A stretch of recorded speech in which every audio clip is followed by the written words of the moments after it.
히브리서 13장 1절부터 3절까지 우리 함께 읽겠습니다. 같이 읽습니다. 형제 사랑하기를 계속하고 손님 대접하기를 잊지 말라. 이로써 부지 중에 천사들을 대접한 이들이 있었느니라. 너희도 함께 갇힌 것 같이 갇힌 자를 생각하고 너희도 몸을 가졌은즉 학대받는 자를 생각하라. 아멘. 꽃길만 걸어라 이런 말을 많이 합니다. 하지만 여러분, 어떻게 인생이 꽃길만 걸을 수가 있겠습니까? 질퍽질퍽한 진흙길도 걷게 됩니다. 또 때때로 아주 험한 가시밭길도 걸어야 합니다. 그 누구도 꽃길만 가는 인생은 없습니다. 어떤 사람을 보면서 야, 저 사람은 평생 꽃길만 걷는구나 이렇게 생각할지 모르겠습니다만 실상 그 사람의 인생을 더 깊이 살펴보면 그 사람도 결코 꽃길만 걷지 않았다라는 것을 바로 알 수가 있을 겁니다. 그 어떤 인생도 평탄하고 순탄한 삶만 살아갈 수는 없다는 겁니다. 우리는 이것을 먼저 인정을 해야 합니다. 그것을 인정할 때 우리는 길 자체에 너무 집착하지 않을 수가 있을 겁니다. 우리는 길 자체에 집착할 것이 아닙니다. 대신 어떤 길이 내 앞에 놓여 있든지 간에 내가 지금 어떤 길을 걷든지 간에 어떻게 이 길을 걸을 것인가 여기에 초점을 맞추어야 합니다. 여러분, 어떤 길이냐 이게 아닙니다. 어떻게 길을 걷느냐 이것이 중요한 겁니다. 꽃길이 아니더라도 얼마든지 의미 있는 길이 될 수가 있습니다. 꽃길이 아니라 하더라도 얼마든지 영광스러운 길이 될 수가 있는 겁니다. 예수 그리스도께서 가셨던 길을 한번 생각해 보십시오. 그 길은 십자가의 길입니다. 그 누가 이 십자가의 길을 꽃길이라고 말할 수가 있겠습니까? 하지만 더불어 그 누가 이 십자가의 길을 무의미한 길이라고 말할 수 있겠습니까? 그 누가 십자가의 길을 아무런 의미도 없고 아무런 가치도 없는 길이라고 말할 수 있겠습니까? 이 길은 참으로 영광스러운 길입니다. 그리고 너무나도 고귀한 길이요 아름다운 길입니다. 여러분, 십자가의 길은 정말로 힘든 길입니다. 하지만 가장 의미 있는 길이 되었고 가장 아름답고도 영광스러운 길이 되었습니다. 어떻게 그 일이 가능합니까? 다른 이유가 아닙니다. 그 길이 곧 사랑의 길이었기 때문입니다.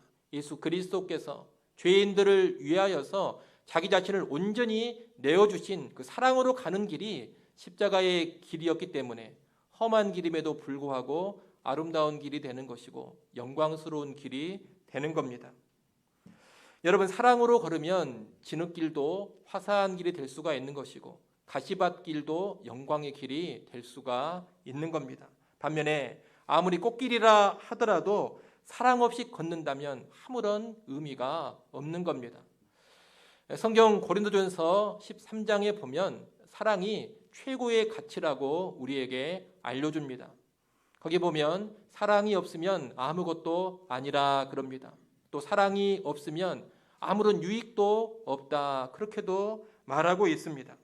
그렇기 때문에 꽃길 아니 황금길을 걷는다 하더라도 사랑이 없으면 아무런 의미가 없는 겁니다. 따라서 우리는 내 인생길이 어떤 길이냐, 꽃길이냐, 진흙길이냐, 가시밭길이냐 여기에 너무 집착하지 않아야 되겠습니다. 그 대신에 내가 이 길을 지금 사랑으로 걷고 있느냐, 사랑으로 행하느냐 여기에 집중할 수 있어야 되겠습니다. 우리가 지금 심각한 전염병의 상황을 지나고 있습니다. 이 전염병의 상황은 분명히 꽃길이 아닙니다. 어떤 사람들에게는 이 상황이 정말 혹독한 가시밭길일 수도 있습니다. 하지만 이 길도 사랑을 주고 사랑을 받는 길이 된다면 의미 있는 길이 될 수가 있습니다. 아름다운 길이 될 수 있다는 겁니다. 그런 여러분 언제나 사랑으로 행할 수 있기를 바랍니다. 지금 이 시기도 언제나 사랑으로 살아갈 수 있기를 소원합니다. 특별히 우리는 이 사랑과 연관해서 형제 사랑에 힘써야 하겠습니다. 성경은 이웃을 사랑하라, 사람을 사랑하라 그렇게 이야기하는데 이 이웃 사랑, 사람 사랑과 연관해서 두 부분을 이야기합니다. 하나는 동료 그리스도인들, 영적인 형제 자매들을 사랑하는 것입니다. 또 하나는 예수 믿지 않는 사람들, 세상 사람들을 사랑하는 것입니다. 우리는 세상 사람들과 예수 믿는 사람들을 두루두루 사랑할 줄 알아야 합니다. 모든 사람을 다 사랑해야 한다는 겁니다. 그런데 이 사랑에 성경이 가르쳐주는 순서는 있습니다. 먼저 사랑할 대상이 누구냐 했을 때에는 형제를 먼저 사랑하라고 합니다. 동료 그리스도인들을 먼저 사랑하라는 겁니다. 갈라디아서 6장 10절 말씀을 우리가 한번 보겠습니다. 갈라디아서 6장 10절 말씀에 보면 이렇게 말씀합니다. 그러므로 우리는 귀에 있는 대로 모든 이에게 착한 일을 하되 더욱 믿음의 가정들에게 할지니라. 그리스도인들은 모든 사람을 사랑하고 섬겨줘야 됩니다. 그러나 특별히 믿음의 가정들, 다시 말해 예수 안에서 한 가족된 성도들을 더 힘써서 사랑하고 섬겨줘야 한다는 겁니다. 예수님께서 우리에게 주신 새 계명도 동일한 것을 이야기합니다. 요한복음 13장 34절 35절에 새 계명이 나옵니다. 이 새 계명의 말씀을 우리 같이 한번 읽어보겠습니다. 요한복음 13장 34절 35절 함께 읽습니다. 새 계명을 너희에게 주노니 서로 사랑하라. 내가 너희를 사랑한 것 같이 너희도 서로 사랑하라. 너희가 서로 사랑하면 이로써 모든 사람이 너희가 내 제자인 줄 알리라. 아멘. 예수님은 자신을 따르는 제자들에게 무엇을 명령하십니까? 서로 사랑하라 이렇게 명령합니다. 신자들끼리 서로 사랑하라. 형제들끼리 서로 사랑하라. 여러분, 이것이 예수님께서 우리에게 주신 새로운 계명입니다. 이 새로운 계명을 지키는 것이 그리스도인들의 최고의 특징이 되어야 합니다. 우리가 서로 사랑할 때, 우리가 형제를 사랑할 때 세상은 그 모습을 보고서 야, 정말로 너희는 예수 믿는 사람들이로구나. 너희는 진정한 예수의 제자로구나. 이렇게 인정을 해준다는 겁니다. 여러분 잘 아셔야 됩니다. 예배 드리는 것이 우리가 그리스도인임을 가장 잘 드러내주는 것이 아닙니다. 성경 공부하는 것이 우리가 그리스도인이라는 것을 가장 잘 드러내는 것이 아닙니다. 무엇이 우리를 그리스도인으로 가장 잘 드러나게 해주느냐? 형제를 사랑하는 것입니다. 형제 사랑이 있어야지만 세상은 우리를 보면서 너희는 예수의 제자다 이렇게 인정을 해준다는 겁니다. 아무리 예배를 많이 드리고 아무리 화려한 예배를 드리고 아무리 성경 공부를 많이 하고 성경을 달달 외운다 하더라도 형제 사랑이 없으면 세상은 우리를 예수의 제자로 인정해 주지 않는다는 겁니다. 그러니 여러분, 오늘 우리가 모든 사람들을 두루두루 사랑하되 특별히 형제 사랑에 깨어 있기를 바랍니다. 우리가 오늘 본문으로 히브리서 13장 1절로 3절까지 말씀을 읽었습니다. 이 말씀도 형제 사랑을 가르쳐주는 말씀입니다. 1절과 2절과 3절이 모두 다 형제 사랑에 관한 명령입니다. 우리가 이 세 절 가운데 오늘은 특별히 1절 말씀만 좀 살펴보려고 합니다. 여러분, 오늘 본문 1절 말씀을 같이 한번 읽어보겠습니다. 함께 읽습니다. 형제 사랑하기를 계속하고. 아멘. 여러분, 하나님의 말씀인 성경은 지금 뭘 이야기하느냐? 형제 사랑하기를 계속하라 이렇게 이야기하고 있습니다. 이 말씀이 지금 히브리서에 기록되어 있는데 이 히브리서는 핍박의 시기에 기록된 말씀입니다. 이것을 좀 알아보기 위해서 히브리서 10장 33절, 34절을 잠깐 한번 보겠습니다. 히브리서 10장 33절, 34절 제가 한번 읽겠습니다. 혹은 비방과 혼란으로서 사람에게 구경거리가 되고 혹은 이런 형편에 있는 자들과 사귀는 자가 되었으니 너희가 갇힌 자를 동정하고 너희 소유를 빼앗기는 것도 기쁘게 당한 것은 더 낫고 영구한 소유가 있는 줄 알미라. 아멘. 여러분, 이 히브리서의 수신자들, 당시 신자들은 비방과 환난을 당했습니다. 세상 사람들에게 조롱을 당하고 구경거리가 되었습니다. 신앙 때문에 감옥에 갇히기도 하고 자기들의 소유를 빼앗기기도 했습니다. 집을 빼앗겼습니다. 토지를 빼앗겼습니다. 아주 힘든 고난의 시기를 그들이 지나고 있었던 겁니다. 살기가 아주 팍팍했습니다. 그들은 꽃길을 걷고 있지 않았습니다. 그들은 험한 가시밭길을 걷고 있었습니다. 그런데 오늘 말씀은 그런 상황 속에서도 뭘 하라고 명하고 있습니까? 형제 사랑하기를 계속하거라, 이렇게 명령하고 있는 겁니다. 형제 사랑을 멈추지 말라는 겁니다. 형제 사랑하는 일을 줄이지도 말라는 겁니다. 계속하라고 합니다. 여러분, 형제 사랑은 삶이 평안할 때에만 하는 게 아닙니다. 우리 삶이 여유로울 때에만 하는 것도 아닙니다. 형제 사랑은 힘들 때에도 하는 것이고 팍팍하고 어려울 때에도 하는 것입니다. 어떤 상황이 닥친다 하더라도 포기하지 않아야 하는 것. 아무리 힘들고 괴로운 상황이 찾아온다 하더라도 지속적으로 보여줘야 하는 것. 여러분, 이것이 그리스도인들의 형제의 사랑입니다. 우리가 성경에 보면 정말 힘들고 어려울 때에도 형제를 사랑했던 귀한 본이 하나 나옵니다. 바로 마게도냐 교회입니다. 이 마게도냐 교회는 환난과 많은 시련을 당하고 있는 교회였습니다. 그런데 이 교회가 기근으로 인해서 고통을 당하고 있는 예루살렘 교회에 풍성한 구제 헌금을 보내줍니다. 자기도 힘들었습니다. 환난과 핍박 가운데 있었습니다. 핍박 가운데 정말 가난하게 살아야 했습니다. 그런데도 그런 와중에 기근으로 고통당하는 예루살렘 교회 성도들을 기억하면서 그들을 섬겨주려고 풍성한 연보를 했다는 겁니다. 고린도후서 8장 1절 2절 말씀 같이 한번 보겠습니다. 고린도후서 8장 1절 2절 말씀 우리 함께 읽습니다. 형제들아, 하나님께서 마게도냐 교회들에게 주신 은혜를 우리가 너희에게 알리노니 환난의 많은 시련 가운데서 그들의 넘치는 기쁨과 극심한 가난이 그들의 풍성한 연보를 넘치도록 하게 하였느니라. 아멘. 여러분, 이 구절을 힘들고 어렵고 가난해도 교회에 헌금을 많이 해라, 단지 이런 식으로만 이해를 하면 안 됩니다. 그런 이야기 하는 게 아닙니다. 여러분, 이 구절은 본질상 사랑을 이야기하는 구절입니다. 힘들고 어려워도 동료 그리스도인들을 사랑하자.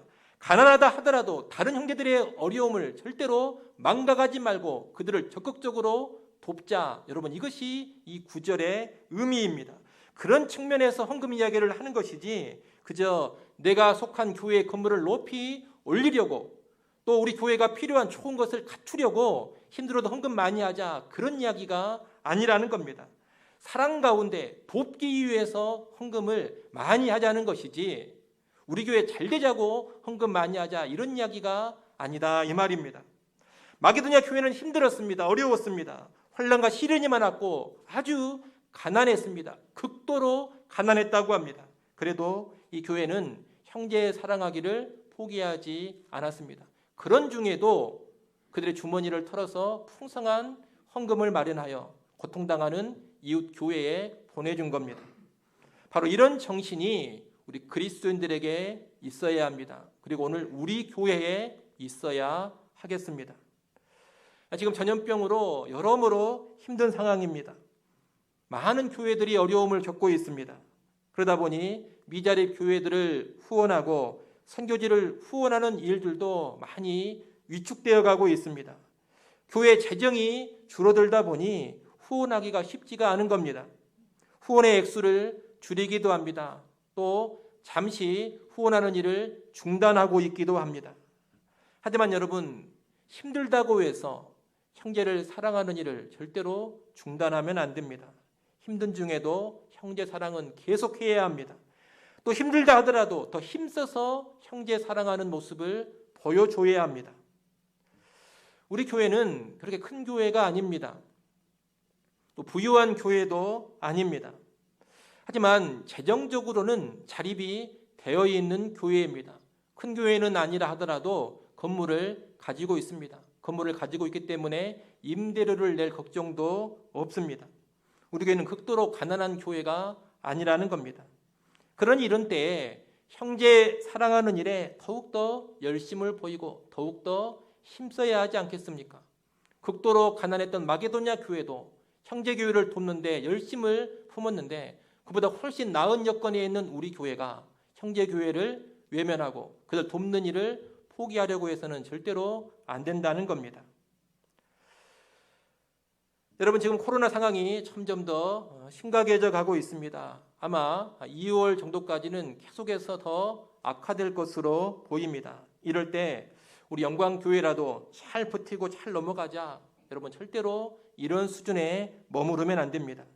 또는 우리는 그래도 후원하는 교회에 대한 후원을 중단하지는 않았다. 후원 액수를 줄이지도 않았다. 이 정도로 만족해서도 안 됩니다. 우리는 더 돕고자 해야 되고 더 섬기고자 해야 합니다. 여력이 되면 그동안 돕지 않았던 다른 교회나 다른 선교지도 도울 줄을 알아야 합니다. 교회 밖을 향해서만 그럴 것이 아닙니다. 교회 안도 잘 돌아봐야 됩니다. 이 시기를 지나면서 혹시라도 우리 교회 안에 힘들어지고 고통당하는 성도들이 있다면 외면하지 않아야 할 것입니다. 적극적으로 도와야 합니다. 아직은 괜찮습니다만 우리 교회도 앞으로 재정적으로 더 힘들어질 수도 있을 겁니다. 하지만 그럼에도 불구하고 사랑의 섬김, 구제하는 일, 후원하는 일은 중단해서는 안 될 겁니다. 만약 우리 교회가 재정적으로 더 힘들어진다면 먼저 교회의 다른 예산을 줄여야 합니다. 구제하고 후원하는 일을 먼저 줄여서는 절대로 안 되는 겁니다. 다른 예산을 줄여야 됩니다. 필요하면 담임 목사 사례도 줄여야 합니다. 그렇게 줄여가는 가운데 계속해서 구제하고 후원하고 사랑하는 일은 포기하지 않아야 한다는 겁니다. 이것이 오늘 본문 1절 말씀에 순종하는 겁니다. 형제 사랑하기를 계속하라 했습니다. 힘든 중에 있는 교회에 주어지는 명령입니다. 이 명령을 기억하고 오늘 우리도 힘든 중에 있지만 형제 사랑하는 일을 절대로 포기하지 않는 그런 모습을 보이기를 소원합니다. 교회만 그럴 것이 아닙니다. 여러분 개개인도 마찬가지입니다. 이 힘든 시기에 사랑하는 일에 더욱더 깨어 있으십시오. 사람이 힘들어지면 시야가 좁아집니다. 어려워지면 자기밖에 보이지가 않습니다. 다른 사람이 보이지 않는다는 겁니다. 하지만 그리스도인들은 주님을 바라보면서 그런 좁아지는 시야를 극복할 줄 알아야 합니다. 여러분, 신자는 내 코가 석자다. 절대로 이런 말 해서는 안 됩니다. 주님을 바라보고 사랑으로 살아야 될 신자들이 해서는 안 되는 말이 내 코가 석자다 이 말입니다. 나 힘드니까 다른 것은 돌아볼 여력이 없다. 이런 말을 성도가 해서야 되겠습니까? 오히려 신자라면 콩 반쪽이라도 나누어 먹는다. 이런 말을 하고 살 줄을 알아야 됩니다. 주변에 있는 어려운 성도들 여러분 절대로 외면하지 마십시오. 작은 미자립 교회나 개척교회 또는 힘든 선교사님들을 알고 있다면 그들을 절대로 외면하지 마십시오. 꼭 물질적인 도움이 아니어도 괜찮습니다. 그들을 위해서 간절히 기도해 줄 알아야 되고 또 간절한 사랑과 위로와 격려의 말도 보낼 줄 알아야 합니다. 우리가 그렇게 살아갈 때 살아계신 하나님께서 도와주시고 채워주십니다. 사랑으로 섬기는 삶에는 귀한 하나님의 약속들이 있습니다.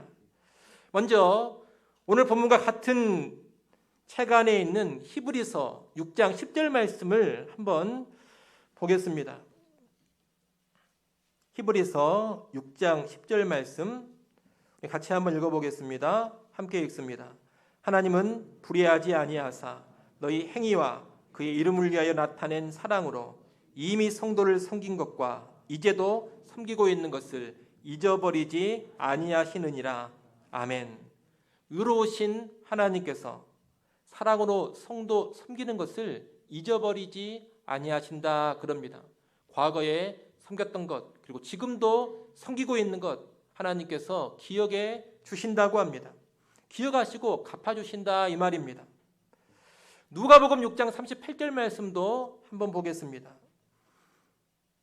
누가복음 6장 38절 말씀 이 말씀도 우리 같이 한번 읽어봅니다. 함께 읽습니다.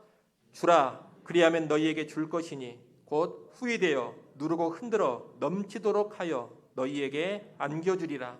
너희가 헤아리는 그 헤아림으로 너희도 헤아림을 도로 받을 것이니라. 아멘. 주면 하나님께서 후이되어 누르고 흔들어 넘치도록 하여 안겨주리라 이렇게 약속하고 있습니다. 사랑하고 섬기면 하나님께서 풍성하게 갚아주신다는 겁니다. 너희가 헤아리는 그 헤아림으로 도로 헤아림을 받으리라 했습니다.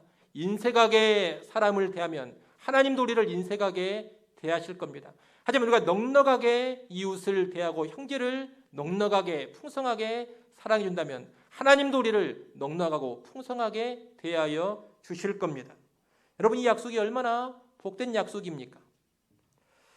구약으로 한번 가서 말씀 하나 더 보겠습니다. 잠언 11장 24절 25절 말씀 한번 보겠습니다. 잠언 11장 24절 25절 말씀 같이 읽습니다. 흩어 구제하여도 더욱 부하게 되는 일이 있나니 과도히 아껴도 가난하게 될 뿐이니라. 구제를 좋아하는 자는 풍족하여질 것이요 남을 윤택하게 하는 자는 윤택하여 지리라. 아멘. 여러분, 어떻게 이런 일이 가능합니까? 내 재물을 흩어서 밖으로 보내버리는데 어떻게 내가 더 부유해지고 어떻게 내가 더 넉넉해집니까? 이것은 살아계신 하나님께서 계시기 때문에 가능한 일입니다. 만물의 주권자이신 하나님께서 살아계시기 때문에 구제하고 베푸는 자를 넉넉하게 채워주시고 그들에게 갚아주시는 겁니다. 하나님께서 갚아주시기 때문에 이 말씀대로 되는 겁니다. 여러분, 형제의 사랑 가운데 하나님의 은혜와 하나님의 도우심이 나타납니다. 형제의 사랑 가운데 하나님의 기이한 일하심이 펼쳐져 갑니다. 힘든 중에도 사랑하며 섬길 때에 하나님께서 넘치도록 채우시고 갚아주시는 겁니다. 여러분, 힘든 시기에 하나님을 경험하고 하나님을 누려가기를 원하십니까? 하나님의 능력을 체험하기 원하십니까? 다른데 그 원인이 있지 않습니다. 무엇으로 하나님을 체험하느냐? 사랑으로 체험하는 겁니다. 사랑하며 살아갈 때 하나님의 능력을 베풀어 주시는 겁니다. 사랑하며 살아가는 삶 가운데 하나님의 기적이 나타나는 겁니다. 그런 여러분, 언제나 사랑하며 살아갈 수 있기를 소원합니다. 우리가 세 구절의 말씀을 봤는데 여러분, 이 말씀은 하나님의 약속입니다. 하나님은 신실하시고 전능하시기 때문에 반드시 이 약속대로 이루어 주십니다. 이 약속을 신뢰하시고 살아가면 좋겠습니다. 우리 교회도 자기 약간만 하고 살아가면 안 됩니다. 교회가 자기 약간만 하고 살아가면 늘 재정에 허덕이게 됩니다. 하지만 풍성하게 돕고 섬기면 하나님께서 기이하게 필요한 재정을 넉넉하게 채워주시는 겁니다. 여러분, 개개인의 삶도 똑같습니다. 여러분, 개개인의 삶도 자기밖에 모르고 살면 평생 허덕일 것입니다. 여러분의 관심을 넓히셔야 됩니다. 형제를 사랑하며 섬기는 삶으로 나가야 합니다. 나누고 돕고 베푸는 삶을 사셔야 됩니다. 그래야지만 여유로워지고 넉넉해집니다. 이것은 비단 물질만을 말하는 것이 아닙니다. 나눌 줄을 모르고 섬길 줄을 모르면 그의 심성도 메마르고 피폐해지게 되어집니다. 자기밖에 모르고 자기만 위하여 살아가면 여러분, 심성이 메말라져서 걸핏하면 이 사람은 화를 내고 짜증을 냅니다. 주변의 인간관계도 늘 피곤합니다. 그 사람 주변에서는 크고 작은 다툼이 끊이지를 않습니다. 왜 그럽니까? 그 사람 마음에 여유가 없어서 그러는 겁니다. 그 사람의 마음이 풍성하지 않아서 그러는 겁니다. 그 사람의 심령이 윤택하지 않아서 메말라져 있기 때문에 그러는 겁니다. 그래서 여러분, 구두쇠나 인색한 사람들 한번 보십시오. 구두쇠나 인색한 사람들 다 성질이 괴팍합니다. 왜 그렇습니까? 그의 심령이 메말라 있기 때문입니다. 그러나 여러분, 형제를 사랑하며 나누고 섬기는 삶을 한번 살아보십시오. 그러면 물질도 하나님이 채워주시지만 그의 심령을 평안하고 여유롭게 만들어 주십니다. 그의 심령이 메마르지 않고 윤택해집니다. 기름지고 은혜로워집니다. 그래서 주변의 다툼과 분쟁도 그치게 되고 스트레스와 짜증도 사라집니다. 자족하고 감사하며 평강 누리는 그런 인생이 된다는 겁니다. 여러분, 이것을 잘 아시고 힘든 중에도 형제 사랑을 계속하시고 더 힘쓰시기를 바랍니다. 주께서 약속하신 대로 복의 복을 더하여 주실 겁니다. 이제 말씀을 정리합니다. 여러분, 잘 아는 말이 있습니다. 이 또한 지나가리라 라는 말입니다. 그 말처럼 이 코로나 상황도 지나갈 것입니다. 이제 하나님께서 때가 되시면 이 상황을 반드시 거두어 가십니다. 결국은 이 상황이 지나가게 될 텐데 결국 지나갈 이 상황을 내가 그저 잘 버티고 우리가 그저 잘 생존했다 이렇게만 보내어서는 안 되겠습니다. 이 시기를 사랑하면서 보내야 합니다. 이제 우리는 언젠가 오늘의 이 시기를 회상할 날이 올 겁니다. 코로나로 힘들고 또 한편으로 요란스러웠던 2020년을 회상하는 날이 언젠가는 오게 된다는 겁니다. 그날이 2025년이 될 수도 있고 2030년이 될 수도 있습니다. 미래에 언젠가 우리는 반드시 이때를 떠올려 보게 될 겁니다. 그때 우리는 이 시기를 어떻게 떠올릴 것 같습니까? 여러분은 미래에 오늘의 이 시기를 어떻게 회상할 것 같습니까? 참 힘든 때였다. 내가 평생에 온라인으로도 예배를 한번 드려봤다. 아이고 1년 내내 마스크를 쓰고 다녔다. 경제적으로 너무나 힘들었다.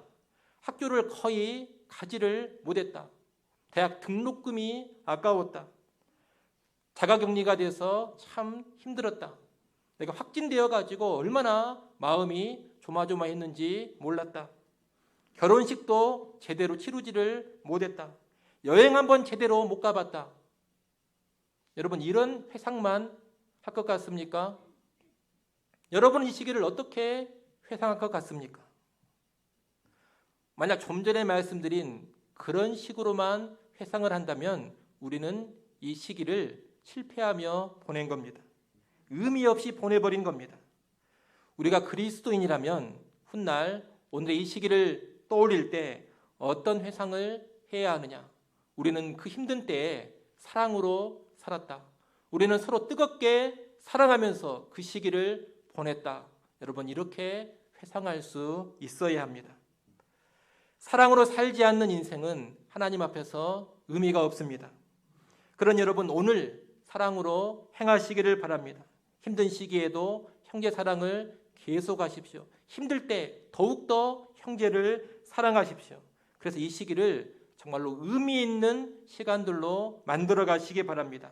이때를 그저 어둡고 힘든 시기가 아니라 사랑으로 인하여서 빛나는 시기로 만들어 가라는 겁니다. 우리가 사랑으로만 살아간다면 이 시기는 그저 힘든 시기가 되는 것이 아니라 가장 복된 시기가 될 겁니다. 그저 어려웠던 시기가 아니라 영광스러운 시기가 될 수 있을 겁니다. 이를 꼭 기억하시고 우리 모두 사랑으로 이때를 보낼 수 있기를 간절히 축원합니다. 기도하겠습니다. 하나님 아버지, 힘든 중에도 형제의 사랑하기를 계속하라는 주님의 말씀을 보았습니다. 코로나로 힘들고 어려운 이때에도 우리 교회 또 우리 성도들 사랑하며 살게 하여 주시옵소서. 힘든 시기에 사랑을 통하여 어두움을 빛으로 밝히게 하여 주시옵소서. 이제 훗날 다시 이때를 돌아볼 때 참으로 사랑하며 살았노라고 회상하고 고백할 수 있는 우리 교회 우리 성도들 되게 하여 주옵소서. 예수님의 이름으로 기도드리옵나이다. 아멘.